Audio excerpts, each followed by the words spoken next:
யாக்கோபு போறானா, இரவெல்லாம் போறாருன்னா அவருக்கு ஆல்ரெடி தாத்தாவுடைய ஆசீர்வாதம் அவருக்கு இருக்குது. அவர் வெள்ளியம் பொண்ணுடைய சீமானுடைய பேரப்புள்ள தான் யாரு? யாக்கோபு. ஆனாலும் அவர் இரவெல்லாம் போராடி ஜெபிக்கும் பொழுது என்ன நடந்தது? இரவெல்லாம் போராடி ஜெபிக்கும் பொழுது என்ன நடந்தது? யாக்கோபுக்கு ஒரு தேசத்தையே ஆணை கொடுத்தார். இன்றைக்கும் அந்த தேசம் இருக்கிறது. இன்றைக்கும் அந்த தேசம் யுத்தம் பண்ணி கொண்டு இருக்குது. அல்லேலூயா. ஒரு சின்ன தேசமாக இருந்தாலும் சுற்றியுள்ள வல்லரசு எல்லாம் மோதுறாங்க இஸ்ரேல் தேசத்துக்கிட்ட, தகரிதம் போடுறாங்க. ஆமே, அல்லேலூயா. அந்த ஒரு மனுஷன் அன்னைக்கு போராடி தன் வாழ்க்கையில் வெற்றியை சுதந்திரித்து கொண்டான். அல்லேலூயா. என்னை ஆசீர்வதித்தால் வழி உண்மை விட மாட்டேன்னு. இப்போ நாம் ஒவ்வொருவருக்கும் நல்லா புரிந்து கொள்ளுங்கள்.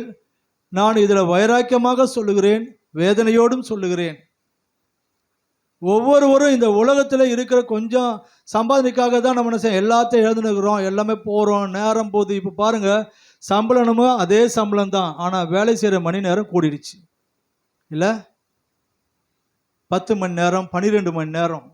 அப்போ நீ தேவனை ஆராதனை செய்கிற நேரங்களை பிசாசு திருடுகிறான். போதாதுன்னு செல்போன் ஒன்று, செல்போனில் யூடியூப் பார்க்குறது, ஃபேஸ்புக்கு பார்க்குறது, அதுக்கப்புறம் யாருன்னா வந்துட்டாங்கன்னா ஃப்ரெண்டு வந்தாங்கன்னா அவங்க கூட போகிறது. இப்படி உன் நேரத்தை எல்லாம் உலகத்தில் பிசாசு திருடிட்டான். ஆனால் நீ ஜெயங்குழுவுக்கான நேரம் எதுனா, நீ ஆண்டுடைய சமூகத்தில் உட்கார்ற நேரம் தான் அது. அல்லேலூயா. இரவெல்லாம் அந்த யாக்கோபு நல்லா புரிஞ்சுக்கிட்டான். அவருக்கு சொத்து இல்லையா? 2 பரிவாரத்தோடு வந்தவர். அவர் போகும்போது வெறும் கோலும் தடியுமாக வெறும் கையமாக போன மனுஷன். வரும்போது 2 பரிவாரத்தோடு கூட அந்த மனுஷன் வந்தார். ஆனால் அந்த 2 பரிவாரமும் பணம், அந்த சொத்துக்களும் பறி போகிற நிலைமை. யாரால? ரத்தம் சம்பந்தப்பட்டவனால, சகோதரனால. ஆமென். ஆமாம். இதை அறிந்து கொண்டான் யாக்கோபு. இனி நாம் என்ன செய்யக்கூடாது? என்ன அனுப்பணும், சகோதரனுக்கு அனுப்பணும். என்னது? கிஃப்ட்ன்ற பேரில் எல்லாத்தையும் அனுப்பணும். ஆடு, மாடு, ஒட்டகம், என்ன நம்ம கழுத வேலை எல்லாத்தையும் அனுப்பணும். சத்துரு முழுவதுமாக உன்னை அழிக்கணும், முழுவதுமாக அதை சுதந்திரிக்கணும்ன்று அந்த ஏசாக்கு பின்னாடி பிசாசு கிரிகை நடக்குது. நல்லா கவனிங்க. எவ்வளவோ வேலைக்காரங்க சொல்கிறாங்க, எவ்வளவோ அனுப்பி பார்த்தா உன் சகோதரன் வந்து அவன் எதுக்கும் பணியிலப்பா, உன்னை அழிக்காமல் விட மாட்டான்பா அப்படின்னு சொன்னதும் இவன் தெளிவாயிட்டான். யாரு? யாக்கோபு தெளிவாயிட்டான். உடனே என்ன செஞ்சிட்டான்? எல்லாத்தையும் ஈக்கரை பண்ணிட்டான். எதால நமக்கு பிரயோஜனம் இல்லையோ, பணத்தால் சொத்தால் எதால பிரயோஜனம் இல்லையோ அதை அப்படியே ஓரம் கட்டிட்டு இவன் எங்கே போயிட்டான்? தேவனை சந்திக்க போயிட்டான். இரவெல்லாம் இரவெல்லாம் இரவெல்லாம். அதே தாங்க இன்னைக்கும். உங்களுடைய சம்பாத்தியம், உங்களுடைய பணம், உங்கள் ஐஸ்வர்யம் எல்லாமே ஒரு நாள் ஒன்றுத்துக்கும் உதவாத நிலைமையில் வந்து நிற்கும். இந்த யாக்கோபுக்கு நின்னது போல.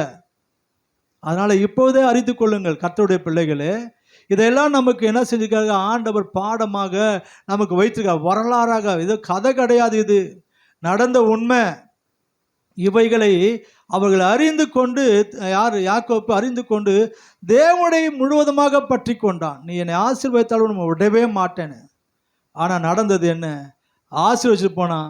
அண்ணன் வந்து கடைசியில் கட்டி பிடிச்சி முத்தம் கொடுக்குறான். பின்னாடி இந்த பிசாசு ஓடி போயிட்டான். புரியுதா நான் சொல்கிறது? புரியுதுங்களாங்க? இதுதாங்க மேட்ரு, இதுதான் விஷயம், இதுதான் ரகசியம். எந்த மனுஷங்களெல்லாம் உனக்கு விரோதமாக பயங்கரமாக நிற்கிறாங்களோ அவங்களுக்கு பின்னாடி பிசாசு அவங்கள நோண்டி விட்டான். சம்மந்தமே இல்லைடான்னு நீ நினைக்கணும். என்ன இது சம்மந்தமே இல்லாமல் இவங்களாம் எதிர்பார்க்கல. யாருடைய சமூகத்தில் உட்காரு, பின்னாடி இருக்கிற பிசாசு போயிடும். அப்புறம் வந்து தம்பி கோச்சிக்காதப்பா, அண்ணா கோச்சிக்காதப்பா, அக்கா கோச்சிக்கு, இதெல்லாம் நடக்கும். அல்லேலூயா. ஏன்னா அவங்க என்ன ஆர்டினரி நபராக மாறுறாங்க. அவங்க இல்லைன்னா அசுத்தாவில நிரப்பப்பட்டவளாக மாறுவாங்க.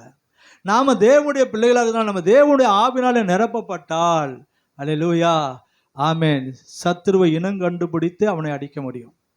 இல்லை என்றால் நாட்கள் செல்லும், ஆண்டுகள் செல்லும், எல்லாமே போயிட்டு தான் இருக்கும். நீ என்ன செய்வ? உக்காந்துட்டு ஆராதனைக்கு ஏதோ வந்தேன், ஏதோ நான் வந்தேன், உனக்கு மன திருப்தி. உனக்கு நான் உள்ள ஆலயத்துக்கு வந்துட்டு போயிட்டேன், இன்னைக்கு அட்டன்ஸ் போட்டு போயிட்டேன்னு உனக்கு ஒரு திருப்தி தான் உனக்கு.